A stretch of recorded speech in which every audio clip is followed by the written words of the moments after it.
ബിസ്മില്ലാഹിർ റഹ്മാനിർ റഹീം. അൽഹംദുലില്ലാഹി റബ്ബിൽ ആലമീൻ. വസല്ലല്ലാഹു അലാ നബീന മുഹമ്മദിൻ വഅലാ ആലിഹി വസ്വഹ്ബിഹി അജ്മഈൻ. അമ്മാ ബഅദ്. പ്രിയമുള്ള ഖുർആൻ പഠിതാക്കളെ, അസ്സലാമു അലൈക്കും വറഹ്മത്തുള്ളാഹി. പരിശുദ്ധ ഖുർആനിലെ 24-ാം അധ്യായം സൂറത്തുൻ നൂർ ആണ് നമ്മൾ പഠിച്ചുകൊണ്ടിരിക്കുന്നത്. ഈ സൂറത്തിലെ 40 ആയത്തുകളാണ് ഇതിനകം നമ്മൾ മനസ്സിലാക്കിയത്. ഇന്ന് ഇൻഷാ അല്ലാഹ് ഈ ഒരു സൂറത്തിലെ 41, 42 എന്നീ ആയത്തുകൾ നമുക്ക് നോക്കാം. അഊസു ബില്ലാഹി മിനശ് ശൈത്വാനിർ റജീം. അലം തറ അന്നല്ലാഹ യുസബ്ബിഹു ലഹു മാ ഫിസ് സമാവാതി വൽ അർദ് യുസബ്ബിഹു ലഹു മാ ഫിസ് സമാവാതി വൽ അർദി വത്ത്വയ്റു സാഫാത്ത് കുല്ലുൻ ഖദ് അലിമ സ്വലാത്തഹു വതസ്ബീഹ വല്ലാഹു അലീമുൻ ബിമാ യഫ്അലൂൻ വലില്ലാഹി മുൽക്കുസ് സമാവാതി വൽ അർദി വഇലല്ലാഹിൽ മസീർ. കഴിഞ്ഞ ക്ലാസ്സുകളിലൂടെ നമ്മൾ മനസ്സിലാക്കി, അവിശ്വാസികളായ സത്യനിഷേധികളായ ആളുകളുടെ കർമ്മങ്ങൾ, അവരുടെ പ്രവർത്തനങ്ങൾ ഒന്ന് മരുഭൂമിയിലെ മരീചിക പോലെയാണ്, അല്ലെങ്കിൽ അവ ആഴക്കടലിലെ അന്ധകാരങ്ങൾ പോലെയാണ്. ശേഷം അള്ളാഹു പറയുന്നു, അലം തറ അന്നല്ലാഹ യുസബ്ബിഹു ലഹു മൻ ഫിസ് സമാവാതി വൽ അർദ്. അലം തറ, ഈ ഒരു പദപ്രയോഗം ചെറിയ സൂറത്തിൽ നമ്മൾ പഠിച്ചതാണ്. അലം തറ കൈഫ ഫഅല റബ്ബുക ബി അസ്ഹാബിൽ ഫീൽ. അവിടെ റഅ എന്ന് പറഞ്ഞാൽ കണ്ടു എന്നർത്ഥം. യറ തറ എന്നൊക്കെ പറയുമ്പോൾ കാണുന്നു എന്നാണ് അർത്ഥം. യറ എന്ന് പറയുമ്പോൾ അവൻ കാണും, അവൻ കാണുന്നു. തറ എന്ന് പറയുമ്പോൾ നീ കാണും, നീ കാണുന്നു. ഈ തറ എന്നുള്ളതിൻ്റെ അവസാനത്തിലൊരു യാ ഉണ്ട്, ഉച്ചരിക്കാത്ത അക്ഷരം. അതിൻ്റെ മുമ്പിൽ ലം വരുമ്പോൾ ലം തറ, അപ്പോൾ യാ പോവും. തറ എന്നുള്ളതിൻ്റെ അവസാനത്തിലുള്ള യാ പോവും ലം എന്ന് വരുമ്പോൾ. ലം തറ അർത്ഥം നീ കണ്ടില്ല എന്നാണ് വരിക. തറ എന്ന് പറയുമ്പോൾ നീ കാണും, അല്ലെങ്കിൽ നീ കാണുന്നു. ലം തറ നീ കണ്ടില്ല. അതിൻ്റെ മുമ്പിൽ ചോദ്യത്തിന് വേണ്ടിയിട്ടുള്ള ഒരു ഹംസയുണ്ട്. ആ ലം തറ നീ കണ്ടില്ലേ, നീ കണ്ടില്ല എന്നുള്ളത് ചോദ്യമായി മാറും. നീ കണ്ടില്ലേ, അലം തറ നീ കണ്ടില്ലേ. അന്നല്ലാഹ, അന്ന തീർച്ചയായും, നിശ്ചയമായും. അല്ലാഹ അല്ലാഹു, തീർച്ചയായും അല്ലാഹുവിനെ നീ കണ്ടില്ലേ. യുസബ്ബിഹു ലഹു, സബ്ബഹ യുസബ്ബിഹു. സബ്ബഹ എന്ന് പറഞ്ഞാൽ വാഴ്ത്തി, അല്ലെങ്കിൽ സ്തോത്രകീർത്തനം ചെയ്തു, പ്രകീർത്തിച്ചു.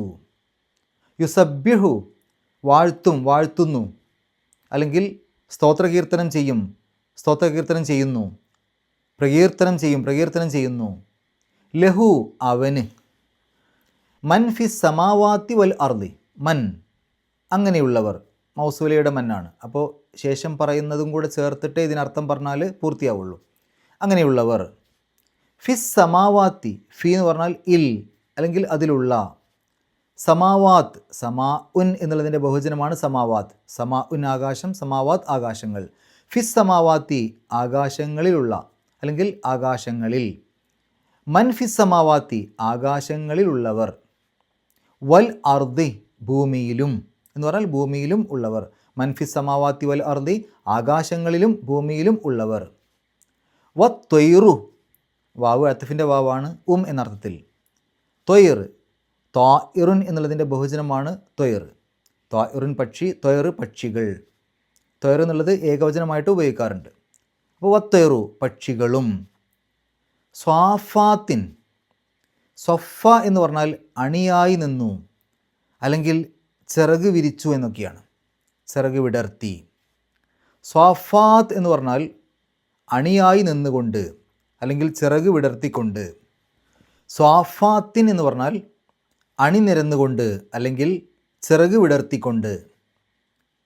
കുല്ലുൻ എല്ലാം, ഖദ് തീർച്ചയായും, അലിമ അറിഞ്ഞു, സ്വലാത്തഹു സ്വലാത്ത് പ്രാർത്ഥന, സ്വലാത്തഹു അതിൻ്റെ പ്രാർത്ഥന. വ തസ്ബീഹഹു തസ്ബീഹ് സ്തോത്രകീർത്തനം, അല്ലെങ്കിൽ വാഴ്ത്തൽ. വ തസ്ബീഹഹു അതിൻ്റെ തസ്ബീഹും, വാവ് അത്ഫിൻ്റെ വാവാണ്, എന്നർത്ഥത്തിൽ. വല്ലാഹു, ആ വാവ് ഇസ്തിനാഫിയുടെ വാവാണ്, പ്രത്യേകിച്ച് അർത്ഥം കൊടുക്കണ്ട. വല്ലാഹു അല്ലാഹു. അലീമുൻ, അലിമ അറിഞ്ഞു, അലീം അങ്ങേയറ്റം അറിയുന്നവൻ, ഏറ്റവും നന്നായി അറിയുന്നവൻ, ബിമാ യഫ് അലൂൻ അവർ പ്രവർത്തിക്കുന്നതിനെപ്പറ്റി, ഫഅല പ്രവർത്തിച്ചു, യഫ് അലു പ്രവർത്തിക്കുന്നു, യഫ് അലൂൻ അവർ പ്രവർത്തിക്കുന്നു, മാ യഫ് അലൂൻ മാ എന്ന് പറഞ്ഞാൽ അത്, അപ്പോൾ മാ യഫ് അലൂൻ അവർ പ്രവർത്തിക്കുന്നത്, അതിൻ്റെ തുടക്കത്തിൽ ഒരു ബി ഉണ്ട്, അതിനെപ്പറ്റി എന്ന അർത്ഥത്തിൽ. അപ്പോൾ ബിമാ യഫ് അലൂൻ അവർ പ്രവർത്തിക്കുന്നതിനെ പറ്റി. ഒന്നിച്ചായത്തിൻ്റെ അർത്ഥം അലം തറ അന്നല്ലാഹ യുസബ്ബിഹു ലഹു മൻ ഫിസ് സമാവാതി വൽ അർദി വത്തൈറു സ്വാഫാത്തിൻ ആകാശങ്ങളിലും ഭൂമിയിലുമുള്ളവരും ചിറക് വിടർത്തിക്കൊണ്ട് പക്ഷികളുമൊക്കെ അള്ളാഹുവിനെ വാഴ്ത്തുന്നത് നീ കണ്ടില്ലേ? കുല്ലുൻ ഖദ് അലിമ സ്വലാത്തഹു വ തസ്ബീഹഹു എല്ലാറ്റിനും അവയുടെ പ്രാർത്ഥനകളും അവയുടെ തസ്ബീഹുമെല്ലാം അറിയും. വല്ലാഹു അലീമുൻ ബിമാ യഫ് അലൂൻ അള്ളാഹു അവർ പ്രവർത്തിക്കുന്നതിനെപ്പറ്റി വളരെയധികം നന്നായി അറിയുന്നവനാകുന്നു. അടുത്തായത് വലില്ലാഹി മുൽക്കു സമാവാത്തി വൽ അർദ് തുടക്കത്തിലുള്ള വാവ് ഇസ്തിനാഫിയുടെ വാവായിട്ടോ അല്ലെങ്കിൽ അത്തഫിൻ്റെ വാവായിട്ടോ പറയാം. ലില്ലാഹി അള്ളാഹുവിന്, അള്ളാഹു എന്നുള്ളതിന് മുമ്പിൽ ലീ വന്നു, ലീ എന്ന് പറഞ്ഞാൽ ന് വേണ്ടി, അപ്പോൾ ലില്ലാഹി അള്ളാഹുവിന്, വലില്ലാഹി അള്ളാഹുവിനാകുന്നു മുൽക്കു സമാവാത്തി, മുൽക്ക് എന്ന് പറഞ്ഞാൽ ആധിപത്യം അല്ലെങ്കിൽ രാജത്വം, മുൽക്കു സമാവാത്തി ആകാശങ്ങളുടെ രാജത്വം, ആകാശങ്ങളുടെ ആധിപത്യം, വൽ അർദി ഭൂമിയുടെയും, വ ഇലല്ലാഹി അള്ളാഹുവിലേക്കാണ്, ഇല എന്ന് പറഞ്ഞാൽ ലേക്ക്, ഇലല്ലാഹി അള്ളാഹുവിലേക്ക്, വാവ് അത്തിഫിൻ്റെ വാവ്, വ ഇലല്ലാഹി അള്ളാഹുവിലേക്കാകുന്നു അൽ മസീർ മടക്കം അല്ലെങ്കിൽ തിരിച്ചു ചെല്ലൽ. ഒന്നിച്ചായത്തിൻ്റെ അർത്ഥം വലില്ലാഹി മുൽക്കു സമാവാത്തി വൽ അർദി വ ഇലല്ലാഹിൽ മസീർ ആകാശങ്ങളുടെയും ഭൂമിയുടെയും ആധിപത്യം അള്ളാഹുവിനാകുന്നു, അവനിലേക്കാകുന്നു മടക്കം. ഇനി നമുക്ക് ഈ ആയത്തുകളുടെ വിശദീകരണത്തിലേക്ക് പോകാം. ഇവിടെ 41-ാമത്തെ ആയത്ത് അള്ളാഹു തുടങ്ങുന്നത് അലം തറ നീ കണ്ടില്ലേ എന്ന ഒരു ചോദ്യവുമായിട്ടാണ്. നീ കണ്ടില്ലേ എന്ന് ചോദിച്ചാൽ അതിൻ്റെ അർത്ഥം തീർച്ചയായും നീ കണ്ടിട്ടുണ്ട് എന്നാണ്. അന്നല്ലാഹ നിശ്ചയമായും അള്ളാഹു, തീർച്ചയായും അള്ളാഹു, യുസബ്ബിഹു ലഹു അവന് സ്തോത്രകീർത്തനം ചെയ്യുന്നു, അതായത് ആ അള്ളാഹുവിന് സ്തോത്രകീർത്തനം ചെയ്യുന്നു, ആ അള്ളാഹുവിനെ വാഴ്ത്തുന്നു. ആര്? മൻഫിസ് സമാവാത്തി വൽ അർദ് ആകാശങ്ങളിലും ഭൂമിയിലുമൊക്കെ ഉള്ളവർ. ഇവിടെ യുസബ്ബിഹു എന്ന പദമാണ് വന്നത്, അതായത് അള്ളാഹുവിനെ വാഴ്ത്തുന്നു. ഇതിൻ്റെ ഏറെക്കുറെ എല്ലാ രൂപങ്ങളും പരിശുദ്ധ ഖുർആനിൽ വന്നിട്ടുണ്ട്. സബ്ബഹ, യുസബ്ബിഹു, തസ്ബീഹ്, സുബ്ഹാന, സബ്യഹ്, ഇങ്ങനെ ഏറെക്കുറെ എല്ലാ രൂപങ്ങളും. സബ്ബഹ എന്ന് പറയുമ്പോൾ മാളിയാണ്, യുസബ്യഹു മുലാരിയാണ്, സബ്യഹ് അത് കൽപ്പനക്രിയയാണ്, തസ്ബീഹ് സുബ്ഹാന എന്നൊക്കെ പറയുമ്പോൾ അതിൻ്റെ ആ ഒരു മസ്ദർ രൂപമാണ്. അപ്പോൾ ഇതെല്ലാം പരിശുദ്ധ ഖുർആനിൽ വന്നിട്ടുണ്ട്. പല ഭാഷാ പണ്ഡിതന്മാരും ഇത്രയധികം എല്ലാ രൂപങ്ങളും വന്നതുകൊണ്ട് അതിൻ്റെ പ്രാധാന്യത്തെ സൂചിപ്പിക്കുന്നു എന്നൊക്കെ അഭിപ്രായപ്പെട്ടിട്ടുണ്ട്. ഇവിടെ യുസബ്ബിഹു ലഹു അവനെ വാഴ്ത്തുന്നു അല്ലെങ്കിൽ അവനെ പ്രകീർത്തനം ചെയ്യുന്നു. സബഹ എന്ന് പറഞ്ഞാൽ നീന്തി എന്നാണ്. ശരിക്ക് നീന്തുന്ന സമയത്ത് പല രൂപത്തിലുള്ള നീന്തലുണ്ട്. വെള്ളത്തിൻ്റെ അടിയിലൂടെ നീന്താം, ഇടയ്ക്കൊക്കെ മേലേക്ക് പൊങ്ങിയിട്ട് പിന്നെ താഴ്ന്ന് അങ്ങനെ നീന്താം, മുഴുവൻ സമയവും വെള്ളത്തിൻ്റെ മുകളിലൂടെയായിട്ട് നീന്താം, മുഴുവൻ സമയവും വെള്ളത്തിൻ്റെ മുകളിലായിക്കൊണ്ടുള്ള നീന്തലിനെയാണ് ശരിക്ക് സബഹ എന്ന് പറയാം. ഈ സബ്ബഹ അല്ലെങ്കിൽ യുസബ്ബിഹു എന്നുള്ള പദവും സബഹ എന്നുള്ള ആ പദവും തമ്മിൽ കാര്യമായ സാമ്യമുണ്ട്. കാരണം ഒരു മനുഷ്യൻ നീന്തുന്ന സമയത്ത് വളരെയധികം ശ്രദ്ധയോടുകൂടി ഒരു ഭാഗത്തു നിന്ന് മറ്റൊരു ഭാഗത്തേക്ക് നീന്തി എത്തുകയാണ് ചെയ്യുന്നത്. വളരെയധികം ശ്രദ്ധിക്കണം, കൈയും കാലും മനസ്സുമൊക്കെ ഒരുപോലെ അതിനു വേണ്ടി പ്രവർത്തിക്കണം. ഇതേപോലെ ഒരു സത്യവിശ്വാസി അള്ളാഹുവിൻ്റെ കാര്യത്തെ മുകളിലാക്കിക്കൊണ്ട്, അള്ളാഹുവിൻ്റെ കാര്യത്തെ മുൻനിർത്തിക്കൊണ്ട് അവൻ അവൻ്റെ ജീവിതയാത്ര തുടരുകയാണ്. അല്ലെങ്കിൽ അവൻ ഒരു ഭാഗത്തുനിന്ന് മറ്റൊരു ഭാഗത്തേക്ക് എത്തിക്കൊണ്ടിരിക്കുകയാണ്. ഞങ്ങൾ അള്ളാഹുവിലേക്ക് എത്തുന്നവരാണ് എന്നുള്ളൊരു ബോധത്തോടു കൂടി അവൻ്റെ ജീവിതത്തിൽ അവൻ അള്ളാഹുവിലേക്ക് നീങ്ങിക്കൊണ്ടിരിക്കുകയാണ്. അള്ളാഹുവിൻ്റെ കാര്യങ്ങളെയാണ് അവൻ ഉയർത്തിപ്പിടിക്കുന്നത്. അതുകൊണ്ടാണ് മുകളിലൂടെയുള്ള നീന്തലിനെയാണ് സബഹ എന്ന് പറയാമെന്ന് പറഞ്ഞല്ലോ. ആ ഒരു സത്യവിശ്വാസി അള്ളാഹുവിൻ്റെ കാര്യങ്ങളെയാണ് മുകളിലാക്കി വെക്കുന്നത്. ആ രൂപത്തിൽ മനസ്സും ശരീരവും എല്ലാം ഒരുപോലെ ശ്രദ്ധയോടുകൂടി പ്രവർത്തിപ്പിച്ച് യാതൊരു തെറ്റും സംഭവിക്കാത്ത രൂപത്തിൽ അവൻ ഒരു ഭാഗത്തു നിന്ന് മറ്റൊരു ഭാഗത്തേക്ക് എത്തിക്കൊണ്ടിരിക്കുകയാണ്. അതായത് അള്ളാഹുലേക്ക് അവൻ എത്തിക്കൊണ്ടിരിക്കുകയാണ്. യുസബ്യഹു ലഹു, അവന് സ്തോത്രകീർത്തനം ചെയ്യുന്നു. മൻഫി സമാവാത്തി വൽ അർദ്, ആകാശങ്ങളിലും ഭൂമിയിലും ഉള്ളവയെല്ലാം. അപ്പോൾ എല്ലാ സർവ്വചരാചരങ്ങളും, അത് ജീവനുള്ളവയാവട്ടെ ജീവനില്ലാത്തവയാവട്ടെ, എല്ലാം അള്ളാഹുവിന് സ്തോത്രകീർത്തനം ചെയ്യുന്നു. ഇവിടെ ചില സൂറത്തുകളിൽ നമുക്ക് കാണാൻ സാധിക്കും സബ്ബഹ, അതായത് സ്തോത്രകീർത്തനം ചെയ്തു. യുസബ്യഹു എന്നിവിടെ വന്നു, സ്തോത്രകീർത്തനം ചെയ്യുന്നു അല്ലെങ്കിൽ ചെയ്യും. യുസബ്യഹു എന്ന് പറയുമ്പോൾ ഇപ്പോൾ നടക്കുന്നതും ആവാം, വരാൻ പോകുന്നതും ആവാം. സബ്ബഹ എന്ന് പറയുമ്പോൾ കഴിഞ്ഞു പോയത്. അപ്പോൾ മുമ്പ് കാലങ്ങളിൽ ആ ഒരു വാഴ്ത്തൽ നടന്നിട്ടുണ്ട്, ഇപ്പോഴും നടക്കുന്നുണ്ട്, ഇനിയും നടക്കും. എല്ലാ കാലത്തും അള്ളാഹുവിനെ വാഴ്ത്തൽ നടക്കും എന്ന രൂപത്തിൽ നമുക്കതിന് അർത്ഥം മനസ്സിലാക്കിയെടുക്കാൻ പറ്റും. ഇനി ആ ഒരു വാഴ്ത്തലിൻ്റെ പ്രത്യേകത, സർവ്വചരാചരങ്ങളും ആ ഒരു വാഴ്ത്തൽ നടത്തുന്നുണ്ട്, ജീവനുള്ളവയും ജീവനില്ലാത്തവയും എല്ലാം. പക്ഷേ മനുഷ്യർക്ക് അത് മനസ്സിലാക്കാൻ കഴിയില്ല എന്ന് മാത്രം. മറ്റുള്ള ചരാചരങ്ങളൊക്കെ എങ്ങനെയാണ് അള്ളാഹുവിനെ വാഴ്ത്തുന്നത് എന്ന് നമുക്ക് മനസ്സിലാക്കാൻ സാധിക്കില്ല. എന്നാൽ എല്ലാം അള്ളാഹുവിനെ വാഴ്ത്തുന്നുണ്ട്. ഇനി ആകാശങ്ങളിലും ഭൂമിയിലും ഉള്ളവരെല്ലാം എന്ന് പറഞ്ഞതിന് ശേഷം പക്ഷികളെ ഒന്ന് എടുത്തു പറഞ്ഞു. വത്വൈറു സ്വാഫാത്തിൻ, കാരണം മനുഷ്യന് പക്ഷികളെ പെട്ടെന്ന് നോക്കിയാൽ കാണും അതൊരു അത്ഭുതവുമാണ്, അവ പൊങ്ങി നിൽക്കുന്നതൊക്കെ.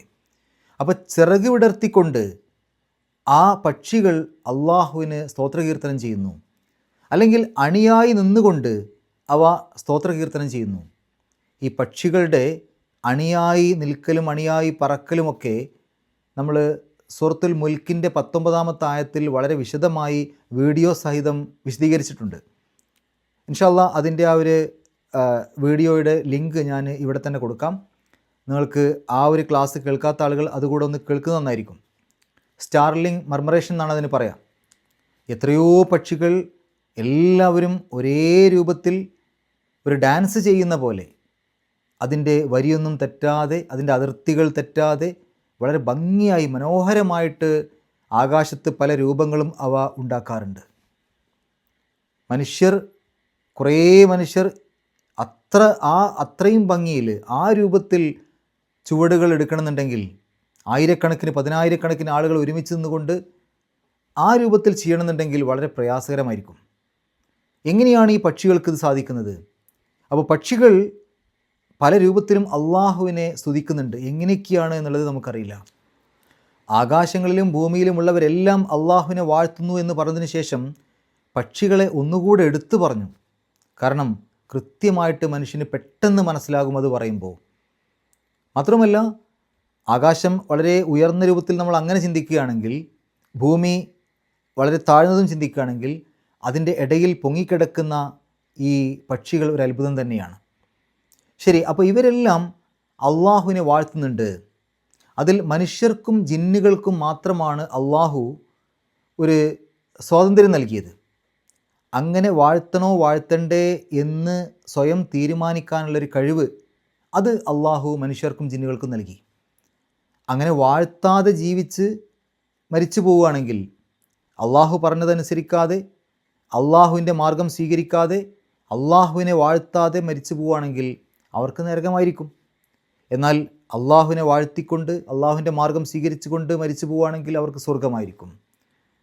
ഇവിടെ അള്ളാഹു പറയുന്നു, കുല്ലുൻ ഖദ് അലിമ സ്വലാത്തഹു വ തസ്ബീഹഹു, എല്ലാറ്റിനും അവയുടെ തസ്ബീഹും അവയുടെ പ്രാർത്ഥനകളും എല്ലാം എല്ലാറ്റിനും അറിയാം.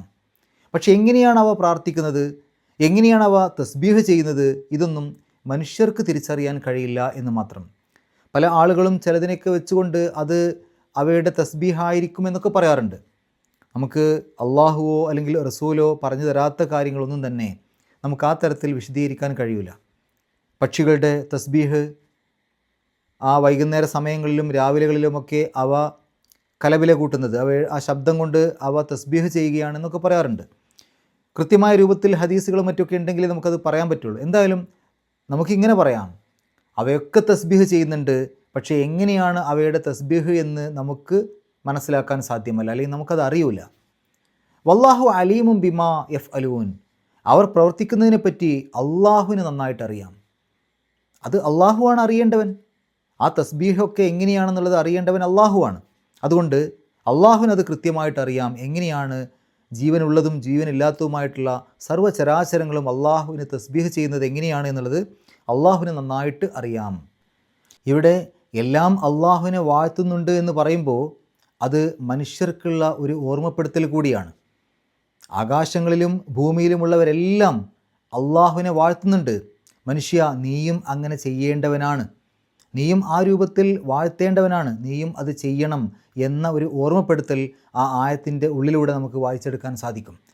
വലില്ലാഹി മുൽക്കു സമാവാത്തി വൽ അർദ് വ ഇലല്ലാഹിൽ മസീർ, അള്ളാഹുവിനാകുന്നു ആകാശങ്ങളുടെയും ഭൂമിയുടെയും ഒക്കെ ആധിപത്യം എന്ന് പറഞ്ഞാൽ അള്ളാഹുവിൻ്റെ നിയന്ത്രണത്തിലാണത്. അള്ളാഹുവാണ് അവയെ സൃഷ്ടിച്ചത്, അവയെ നിയന്ത്രിക്കുന്നതും അവയെ പരിപാലിക്കുന്നതും അവയെ കൊണ്ടു നടക്കുന്നതും അള്ളാഹുവാണ്. അള്ളാഹുവിന് മാത്രമേ അതിനെ നിയന്ത്രിക്കാൻ പറ്റുള്ളൂ. അതുകൊണ്ട് അതിൻ്റെ ആധിപത്യം അള്ളാഹുവിനാണ്, അതിൻ്റെ രാജത്വം അള്ളാഹുവിനാണ്. ഈ ലോകത്തുള്ള രാജാധികാരങ്ങളൊക്കെ പലപ്പോഴും മാറി മറിയാം, മറ്റുള്ളവർക്ക് പോകാം, അല്ലെങ്കിൽ നഷ്ടപ്പെടാം. പക്ഷേ അള്ളാഹുവിൻ്റെ രാജാധിപത്യം അല്ലെങ്കിൽ അള്ളാഹുവിൻ്റെ ആധിപത്യം എന്നുള്ളത് ഒരിക്കലും നഷ്ടപ്പെടാത്തതാണ്. അള്ളാഹുവാണ് അവയെല്ലാം സൃഷ്ടിച്ചത്, അള്ളാഹുവിൻ്റെ അധീനതയിലാണ് എല്ലാം. വ ഇലല്ലാഹിൽ മസീർ, മാത്രമല്ല എല്ലാം മടങ്ങിച്ചെല്ലുന്നത് അള്ളാഹുവിലേക്കാണ്. എല്ലാറ്റിൻ്റെയും മടക്കം അള്ളാഹുവിലേക്കാണ്. ആർക്കും അള്ളാഹുവിലേക്കല്ലാതെ മറ്റൊരു സ്ഥലത്തേക്ക് മടങ്ങാൻ കഴിയില്ല. ഈ ലോകത്തുനിന്ന് മരിച്ചു പോകുന്ന സമയത്ത് ഏതൊരാളും അള്ളാഹുവിലേക്കാണ് എത്തിപ്പെടുക. ഒരിക്കലും അതല്ലാത്ത മറ്റൊരു സ്ഥലത്തേക്ക് പോയി രക്ഷപ്പെടാൻ ഒരാൾക്കും കഴിയില്ല. അവരുടെ മടക്കം അള്ളാഹുവിലേക്ക് മാത്രമായിരിക്കും. നമുക്ക് ഈ ആയത്തുകളിൽ വന്ന പാരായണ നിയമങ്ങൾ നോക്കാം. അലം തറ അന്ന, നൂൻ്റെ ശബ്ദം മണിക്കണം, അന്നല്ലാഹ യുസബ്യഹു ലഹു, അവിടെ ഹ ഉലമീർ വന്നു, അതിന് മുമ്പും ശേഷവുമുള്ള അക്ഷരങ്ങൾക്ക് ഹർക്കത്തുണ്ട്, അതുകൊണ്ട് രണ്ടക്ഷരത്തിൻ്റെ ദൈർഘ്യം നീട്ടണം. അതിനെ സൂചിപ്പിക്കാനാണ് ഒരു ചെറിയ വാവ് അവിടെ കൊടുത്തത്. അപ്പോൾ ലഹു മൗഫി, ഫിൻ്റെ മുമ്പ് സുക്കൂണിന് മുന്നിൽ ഇഖ്ഫാ ചെയ്യുക, മറച്ചു വെച്ചുകൊണ്ട് മണിക്കുക. മാഫി മംഫി സമാവാത്തി വൽ അർദി വത്വൈറു സ്വാഫാത്തിൻ, സ്വാഫാത്തിൻ എന്നുള്ളിടത്ത് ഫിന് ഷദ്ദുണ്ട്, അതിൻ്റെ മുമ്പ് മദ് വന്നു. ഷദ്ദിൻ്റെ മുമ്പ് മദ് വന്നാൽ 6 അക്ഷരത്തിൻ്റെ ദൈർഘ്യം നീട്ടൽ നിർബന്ധമാണ്. ശരിക്കത് ഷദ്ദിൻ്റെ മുമ്പ് മദ് എന്നല്ല പറയേണ്ടത്. ആ ഫിന്, ഷദ്ദുള്ള ഫിനെ പിരിച്ചെഴുതിയാൽ 2 ഫാകളാക്കിയിട്ട് എഴുതാം. ആദ്യത്തെ ഫിന് സുക്കൂന്, രണ്ടാമത്തേന് ഹർക്കത്ത് ഫത്തഹ്. അപ്പോൾ സുക്കൂനുള്ള ഫ ആണ് തുടക്കത്തിൽ വരിക അതിനെ പിരിച്ചെഴുതുമ്പോൾ. അപ്പോൾ നമുക്ക് ഇങ്ങനെയാണ് ശരിക്കും പറയേണ്ടത്. സ്വാ എന്നുള്ള മദ്ദിന് ശേഷം സുക്കൂനുള്ള ഒരു അക്ഷരം വന്നു എന്നാണ് പറയേണ്ടത്. അപ്പോൾ സുക്കൂനിൻ്റെ മുമ്പ് മദ് വന്നാൽ നിർബന്ധമായും 6 അക്ഷരങ്ങളുടെ ദൈർഘ്യം നീട്ടേണ്ടതാണ്. അത് എളുപ്പത്തിൽ ഓർമ്മയിൽ നിൽക്കാൻ നമുക്ക് ഇങ്ങനെ പഠിക്കാം. സുക്കൂനുള്ള അക്ഷരത്തിൻ്റെ മുമ്പ് മദ് വന്നാലും ഷദ്ദുള്ള അക്ഷരത്തിൻ്റെ മുമ്പ് മദ് വന്നാലും 6 അക്ഷരത്തിൻ്റെ ദൈർഘ്യം നീട്ടൽ നിർബന്ധമാണ്. ഈ ഷദ്ദുള്ള അക്ഷരത്തിന് മുമ്പ് മദ് എന്ന് പറയുന്നതും ശരിക്കും സുക്കൂനിൻ്റെ മുമ്പുള്ള മദ് തന്നെയാണ്. അപ്പോൾ ഇവിടെ സ്വാഫാത്തിൻ, അവിടെ സ്വാഫാത്തിൻ എന്ന് കഴിഞ്ഞിട്ട് അവിടെ സ്വിലി കാണാം. പാരായണം നിർത്താം, നിർത്താതെയും ഓതാം, നിർത്താതെ ഓതാൻ കഴിയുമെങ്കിൽ അതാണ് ഏറ്റവും ഉത്തമം. ഇനി അവിടെ നിർത്തുകയാണെങ്കിൽ സ്വാഫാത്ത് എന്ന് പറഞ്ഞിട്ട് അവിടെ താന് സുക്കൂനിട്ട് നിർത്തും. അപ്പോൾ തൊട്ട് മുമ്പുള്ള നീട്ടൽ 6 അക്ഷരങ്ങളുടെ ദൈർഘ്യം വരെ വേണമെങ്കിൽ ആവാം, നിർബന്ധമല്ല ആ ഫാ എന്നുള്ള നീട്ടലിനെ. ഇനി അവിടെ നിർത്താതെ പോവുകയാണെങ്കിൽ സ്വാഫാത്തിൻ എന്നുള്ളതിൻ്റെ അവസാനത്തിലുള്ള ആ ഒരു തെൻവീനെ പരിഗണിക്കണം. അതിനുശേഷം കുല്ലുൻ എന്നുള്ളതിൻ്റെ തുടക്കത്തിലുള്ള കാഫാണ് വരിക. അപ്പോൾ കാഫിന് മുമ്പ് തെൻവീന് വരുമ്പോൾ ഇഖ്ഫ ആണ് നിയമം, മറച്ചു വെച്ചുകൊണ്ട് മണിക്കണം, അവ്യക്തമാക്കി മണിക്കണം. അപ്പോൾ സ്വാഫാത്തിൻ കുല്ലുൻ, കുല്ലുൻ ഖദ്, അവിടെ ഖാഫിന് മുമ്പ് തെൻവീന് വന്നു, ഇഖ്ഫ ചെയ്യണം, മറച്ചു വെച്ചുകൊണ്ട് മണിക്കണം. അപ്പോൾ കുല്ലുൻ ഖദ്, ഖദ് എന്നുള്ളിടത്ത് ദാലിന് സുക്കൂന് കൽക്കലത്തിൻ്റെ അക്ഷരമാണ്, എടുത്ത് പറയണം അല്ലെങ്കിൽ വെളിവാക്കി പറയണം.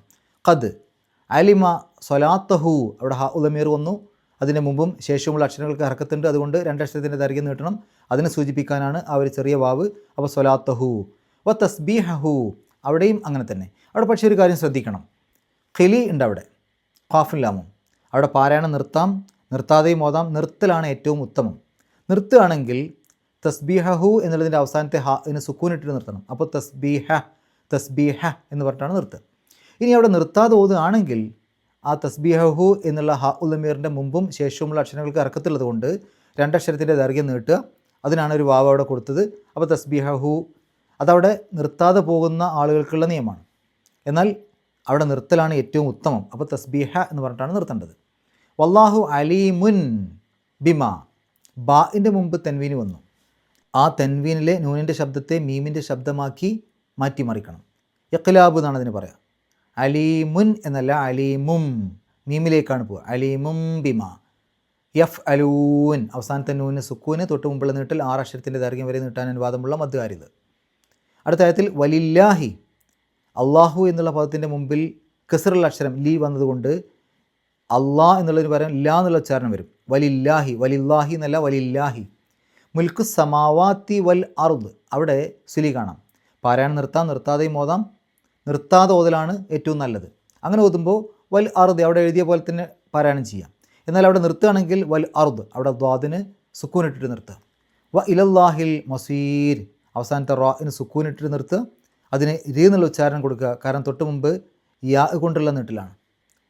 ഇനി ആ തൊട്ട് മുമ്പുള്ള നീട്ടലിനെ 6 അക്ഷരത്തിൻ്റെ ദൈർഘ്യം വരെ നീട്ടാൻ അനുവാദമുണ്ട്. അത് മദ്ദുകാരിലാണ്. നമുക്ക് ഈ 2 ആയത്തുകളൊന്ന് പാരായണം ചെയ്യാം, ശേഷം ഗ്രാമർ പറയാം. അഊസു ബില്ലാഹി മിനശ് ശൈത്വാനിർ റജീം. അലം തറ അന്നല്ലാഹ യുസബ്ബിഹു ലഹു മാ ഫിസ് സമാവാതി വൽ അർദ്. അഊസു ബില്ലാഹി മിനശ് ശൈത്വാനിർ റജീം. അലം തറ അന്നല്ലാഹ യുസബ്ബിഹു ലഹു മാ ഫിസ് സമാവാതി വൽ അർദ്. യുസബ്ബിഹു ലഹു മാ ഫിസ് സമാവാതി വൽ അർദി വത്വയ്റു സാഫാത്ത്. കുല്ലുൻ ഖദ് അലിമ സ്വലാത്തഹു വതസ്ബീഹഹു വല്ലാഹു അലീമുൻ ബിമാ യഫ്അലൂൻ. വലില്ലാഹി മുൽക്കു സമാവാതി വൽ അർദി വ ഇലല്ലാഹിൽ മസീർ. ഗ്രാമർ നോക്കുകയാണെങ്കിൽ അലം തറ, തറ എന്ന് സാധാരണഗതിയിൽ എഴുതുമ്പോൾ താവും റാവും കഴിഞ്ഞ് പിന്നെ ഒരു ഉച്ചരിക്കാത്ത യാ ഉണ്ട്.